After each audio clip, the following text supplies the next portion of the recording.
the next speaker is Maxim. Maxim hails from Russia, and he has completed a PhD in physical information systems, and now he's a research scientist. Really good.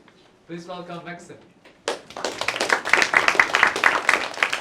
Alright, so I'm going to talk about the classics of machine learning and topic modeling. If you've heard, raise your hand. I want to see. Nobody heard. Okay. Who heard about neural networks? I guess it was just now. Okay, so not a lot. Still, but okay, we'll try to figure it out. So CompareLDA is indeed a classic one. It's a probability model. It has nothing to do with neurons. And let's go. So overall, I'm overwhelmed with the amount of information that we have, right? So, and you probably too. And we need to structure this information. And information I'm talking about is actually textual information. This can be news, articles, blogs, and so on. And the natural way to organize this information is to put and assign this information to the topics. And that's kind of what we're going to try to do here. The topic model in itself is exactly the family of algorithms, not only one algorithm, a family of algorithms that does exactly these things. It reads the text and tries to assign meaningful topics to the articles. And as well, and annotate the documents with the proportion of the topics we have. When I talk about the topics, I don't use the topics in the usual sense. We don't actually assign the tag words to articles like sports, IT, or something. But I talk about it in a sense of the word distribution that is used to describe the articles. In this case, we have something like human genome word set, some evolution thing, disease, bacterial, and some IT things. So the idea is that when the person goes and sees this output of the model, when we feed a lot of documents and it sees the output of the model, it can make an educated guess of what the document talks about and so on. So I'm going to talk about the topics in terms of the word distribution here. And so the intuition is that different topics appears in documents in a different ways, in different and different topics. So different documents talk about different things, and that induces the co-occurrence of words to go together. So such things as DNA, genome, and sequences usually goes together in genome-related articles. Then we have probably some computational tools and researchers that induce another set of topics related to the research process. Then we have a mix of topics, right? So that talks about the DNA and computational tools as well. So, and browsing through these documents and counting the co-occurrence of the words, we can try to infer all this set of topics. So how it goes, right? If we indeed have words that represent the topics, then what we try to do is to look for these words in a document and try to assign them a different color. And the color refers to the topic. Once we assign the words to the colors, we can calculate what is the proportion of different topics this document talks about. So the process is really goes from the topics where we can kind of guess what the topic is about. Then we annotate the words with a particular color, and then we infer what is the topic of the document. So we are interested in a slightly different problem here. We're talking about comparisons. So we can infer these different topics, but what I'm interested in the problem is when we have a set of items, and when we have comparison attached to the set of items. For example, one camera is better than another according to reviews or any kind of other related information. We want to, yes, induce the topics, but not only. We want to take a look and see if one of these topics implies that the one item is better than the other in some terms. So we want to look at the proportion of different topics topics in the documents and decide, okay, maybe because of the low light and matrix and sensor topic, the first canary here is better than the other. So we want to align the topics, the distribution of words, to the comparison observations that we have in our data. And this data sets can be anything where it implies comparisons. It can be reviews, we can compare countries by different standards, for example, by alcohol consumption or life expectancy and so on. And having a set of documents attached to the items, we can try to take a guess and infer the topics that boost the rankings of the item in a ranking or decrease the ranking of the item.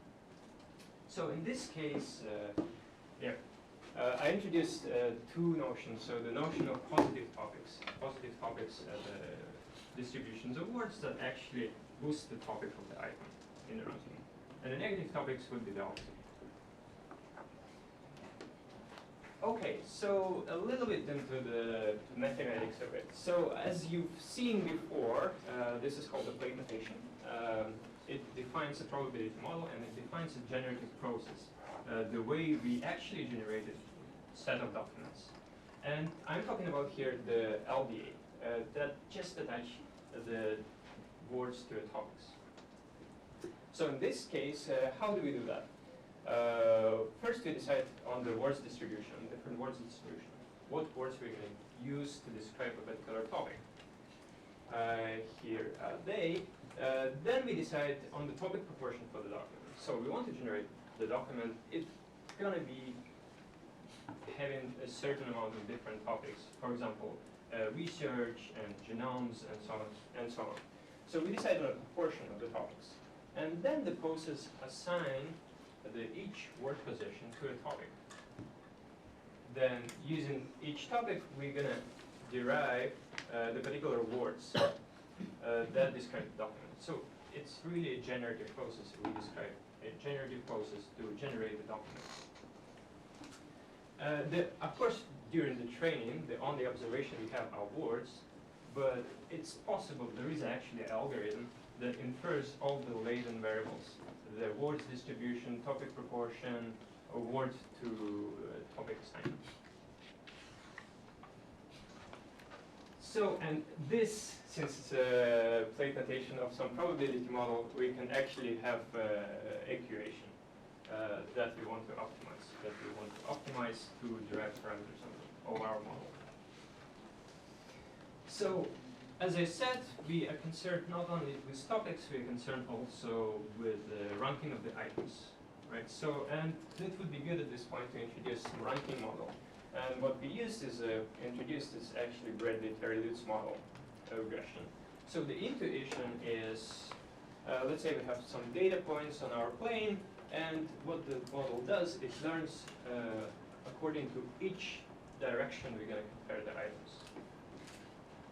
So we can shift this line in any way to make to predict the new comparisons or to fit the line to make sure that our observations are explained. And what we want to do first is to consider a pipeline model. So there are two parts of it.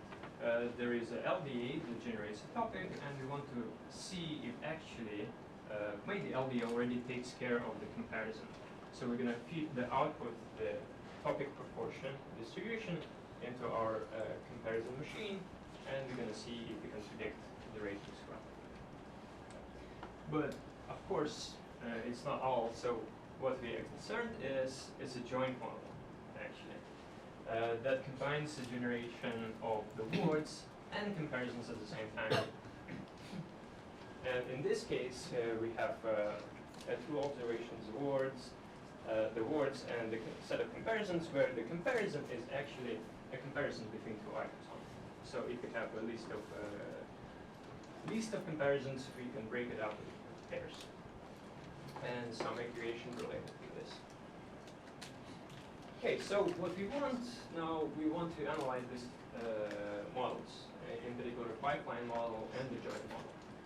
Okay, so we don't consider these variables. In this case, we can integrate it out, if you know what it means.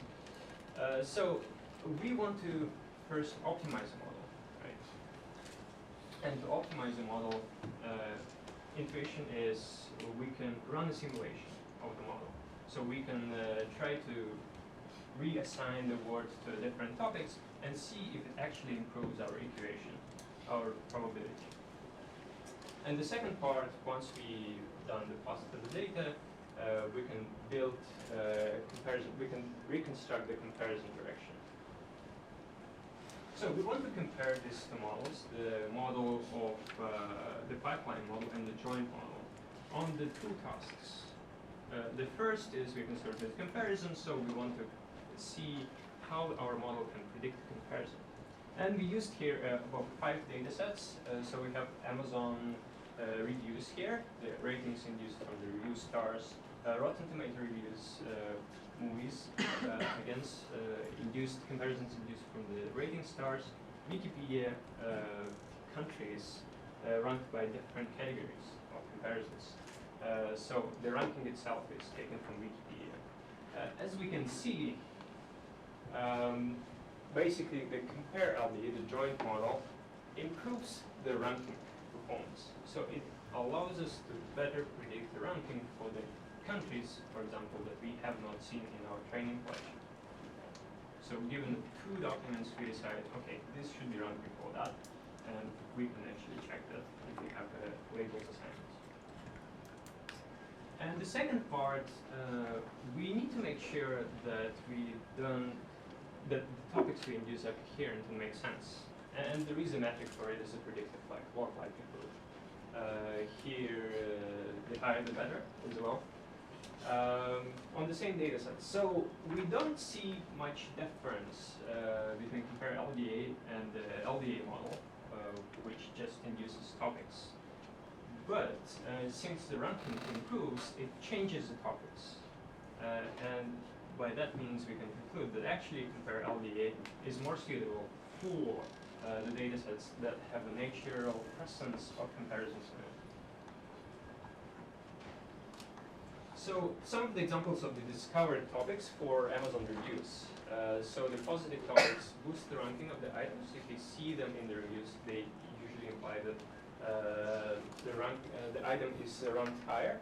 So basically people say recommended, work well, and so on. And the negative topics that decreases the ranking position of the item. In this case, we can see something like a warranty problem, I returned, and so on. So if people talk about it, then it should decrease the ranking of the item. Okay, so kind of concluded, so I want to say that there are data sets that have this inner presence of the ranking, and not only the review data or any recommendation data that they can compare. For example, the essays. So when the students write essays and they got graded, so we can try to compare why one essay is graded higher than the other, and so on. And so we can actually learn the topics that explain comparisons in some sense. And we've seen an example of it. So, and if you're interested in the problem, please try to check it out. CompareLDA, we have a code, and thank you.